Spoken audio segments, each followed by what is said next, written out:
Hello everybody and welcome to P1xelcraft. Today I'm going to be rocking the UMP9, which is one of the PDWs for Engineer. I'm going to be doing a live commentary talking about the bugs that people have experienced in Battlefield, and probably the major one, which is the netcode, which in my opinion isn't really that much of an issue. If you're really frustrated by it, you can go into your options here, get into gameplay, and network smoothing factor. If you turn that all the way down, you will see that a pretty significant increase in the amount of times you trade kill and all that stuff and everything that you associate with netcode. However, you will kind of experience some stuff like waves maybe not syncing up to where boats are, and essentially what it is how the game is smoothing out your connection to the server and making everybody see the same thing. So I'm going to be using the Ergo Grip and a suppressor on the UMP9, which is a loader I've been quite liking. And I've obviously got a green laser sight. That one's pretty obvious from the view. But yeah, talking about bugs, I've been leveling up DMRs, which is something I didn't really want to have to do. I've been hating the DMR so far just because of the tiny amount of damage. I mean, if a gun can't one-hit headshot in close range and is that slow to fire, it really isn't worth it. I mean, why not just equip the Magnum 44, one hits headshot in close range and you're going to be doing more overall damage. So to me, the DMRs at the moment are really really underpowered and probably deserve a bit of a buff. However, I don't know how to buff them without making them too OP. I guess a tiny upgrade in their damage wouldn't really harm anybody. But yeah, I obviously, because I was trying to, I was leveling up the DMRs, haven't told you why, and the reason I was wasting my time upgrading them was because I wanted to show a bug that with the QBU 99, if you put an SO6 suppressor on it, it will actually mute the sound of every single person on the server. However, that glitch was recently patched, and all my efforts were in vain for doing that, as the bug no longer actually is present in the game. So it was pretty much a huge waste of time trying to show you the glitch. But at the end of the day, I did get some pretty valuable experience with some of the DMRs, and I was thinking of showing my experiences with some of them. In my opinion, the SKS is probably the best. I don't even know why the statistics on it seem bad, however, it just seems to play the best. I don't know if it has a much higher fire rate than the others, but it sure feels like it does. I don't know, it just feels like the best, and if you're going to try PDWs, just unlock that one and stick with it until you unlock the rest. The QBU-88 was definitely okay. When I whacked a suppressor on it, I felt like I could hide a bit better.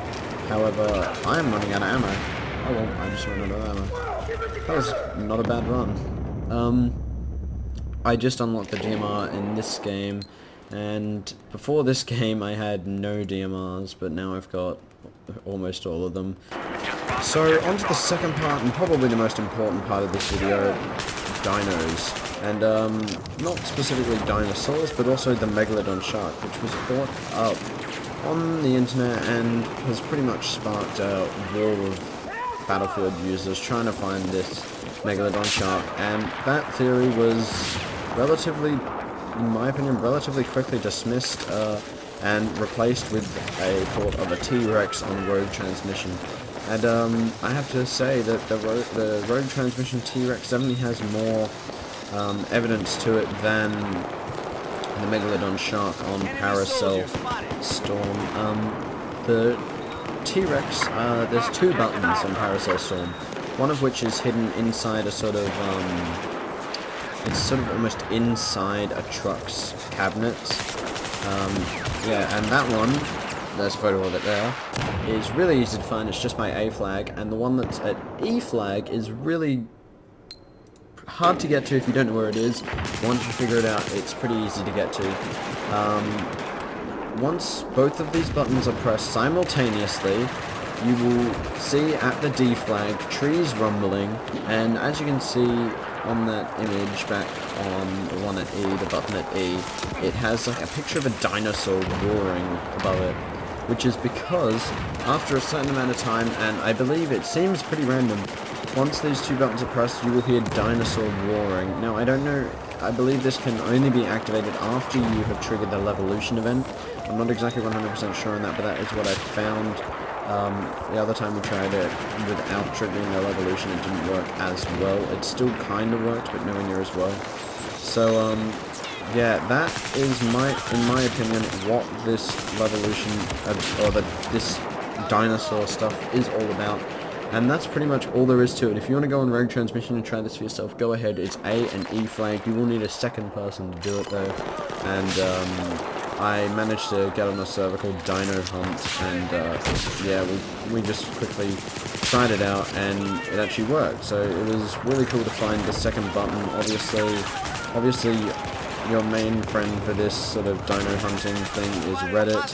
You'll see a lot of stuff in the Battlefield Reddit page on people searching for the Megalodon shark, searching for various clues, and I have to admit there are a lot of people searching and a lot of people who are finding the right sort of stuff that I would never find, like the raw message on, it says raw and then 1013, which was originally thought to be a location point for the Megalodon shark on the other map on Paracel, but that was pretty quickly dismissed because people went through like every file in the games directory and found no files of models, audio clips for a Megalodon shark. However, they did find the audio files from Rogue Transmission of the dinosaur stomping through the map, which has sparked the search on, and pretty much has sparked the search on Rogue Transmission for this dinosaur. However, there were no 3D models, and as one of the developers said in an interview,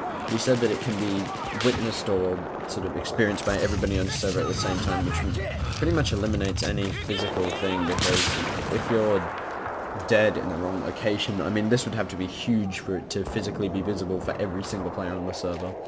So, finally, with the UMP-9, I thought I'd wrap up the video just finishing off talking about my opinions on the UMP-9, a full summary of it.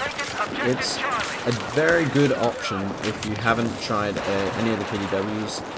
It's pretty easy to unlock, only, I say easy, it's just tedious, but it is easy. It's 50 repair ribbons, and I'd say it's worth it. A lot of people have said, I've watched some reviews of this gun, and people have been saying it's not worth it, it's kind of weak, and they'd prefer the UMP-45, but if you're the kind of player like I am, where you like to sort of stealth up behind people, especially with this suppressor on it, it really becomes a really viable option, and I don't think that the low damage on it really affects the gun. I believe that the high fire rate on it really is a good way out for it to not have, instead of like the what are they called, DMRs, which are just totally nerfed to the point that if you use them, you're going to lose to any person pretty much in a firefight, and you really don't want to have to experience that in a game. So I'd like to thank you all for watching. Remember to subscribe for the last of our 12 days of Smissmas. Thank you all for watching, and I'll see you all next time. Bye.